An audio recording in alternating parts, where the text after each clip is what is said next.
छोटी सी बातों पर। कुकू, आपको क्या जरूरत थी? सच बताएं, क्या आपने इसका आम छीना है? मम्मा, मैंने कोई आम वाम नहीं छीना, ये तो बस ऐसे झूठा नाम लगाती रहती है। नहीं मम्मा, कुक्कू भैया झूठ बोल रहे हैं, इन्होंने आम छीना है मुझसे। अच्छा ठीक है गुड़िया बेटी, रोना बंद करें। ये ले, आप ये दाना खा लें। और फिर गुड़िया दाना खा लेती है। एक दिन रानो चिड़िया अपने घर के बाहर ही बैठी हुई थी, तभी गौरी कवि उसके पास आती है।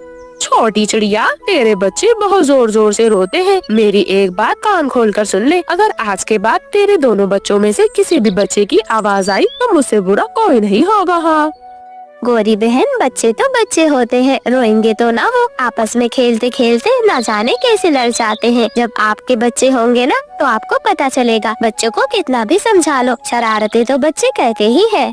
शरारतें करे या ना करे, आइंदा अगर तेरे बच्चे की रोने की आवाज आई तो उनके पंख तोड़ दूंगी मैं। इतना कहकर गौरी कवि वहाँ से दाना लेने चली जाती है।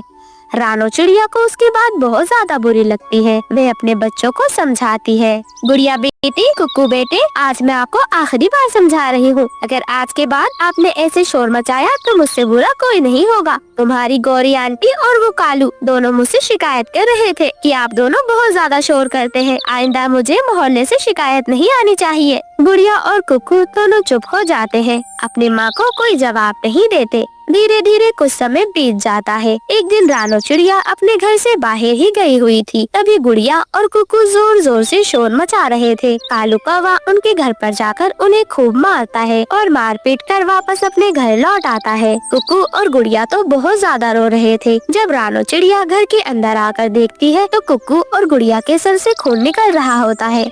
हे भगवान, किसने तुम्हें इतना बुरा मारा है? जरा देखो तो कितना खून निकल रहा है। क्या हुआ आपको बच्चों?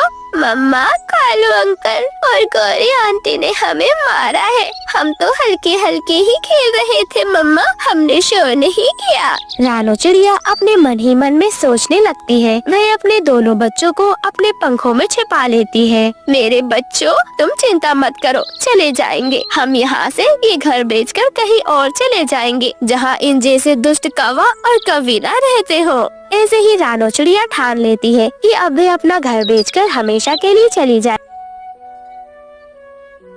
कुछ दिनों बाद एक चील आती है। रानो चिड़िया उस चील को देखकर डर जाती है। चील बहन, मुझे न खाना, मेरे छोटे छोटे बच्चे हैं। अरे अरे चिड़िया, डरो नहीं, मैं तो बस यहाँ पर एक किराए का घर देखने आई थी। मैंने अब पक्षियों को खाना छोड़ दिया है, काफी बूढ़ी जो हो गई हूँ मैं नहीं करती अब शिकार। चील दी, अगर आपको घर चाहिए तो आप मेरा घर खरीद ले। और फिर रानो चिड़िया उस चील को अपना घर दिखा देती है। घर तो बहुत अच्छा है, मुझे तुम्हारा घर पसंद आ गया, इतना दाम लोगी इसका?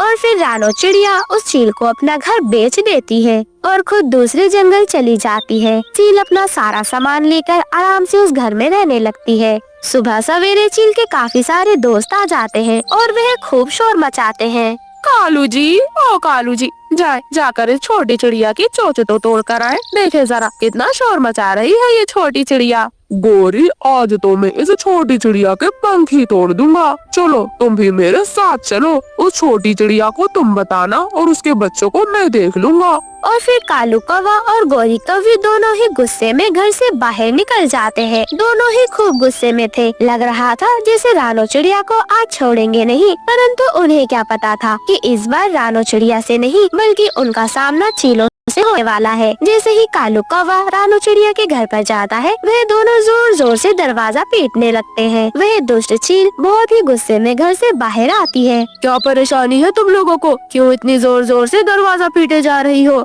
वैसे भी हम सब चील भूखे हैं, तुम्हें कच्चा चबा जाएंगे। चील दी नाना, हम तो आपके पड़ोसी हैं, पड़ोसी पूछने आए थे। किसी चीज की जरूरत पड़े तो हमें बता देना चील दी, आखिर पड़ोसी ही तो पड़ोसी के काम में आते हैं ना। हाँ चील दी, हम तो बस कहने आए थे आपसे, कोई भी काम पड़े हमें बता देना। अच्छा, बहुत अच्छे पड़ोसी मिल गए हैं हमें। जाओ जाओ, हमारे लिए कुछ भोजन लेके आओ, घर से जो भी रखा हो सब खाने के लिए ले आना। और फिर कालू कौवा और गौरी कौवी डर के मारे जो भी भोजन खुद के खाने के लिए लाए थे वे उन चीलों को दे देते हैं।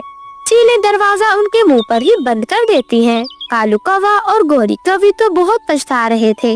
कालू जी, ये छोटी चिड़िया बहुत चालाक निकली, खुद तो चली गई और हमारे पड़ोसी इन चीलों को बना गई। अब हमारा क्या बनेगा कालू जी?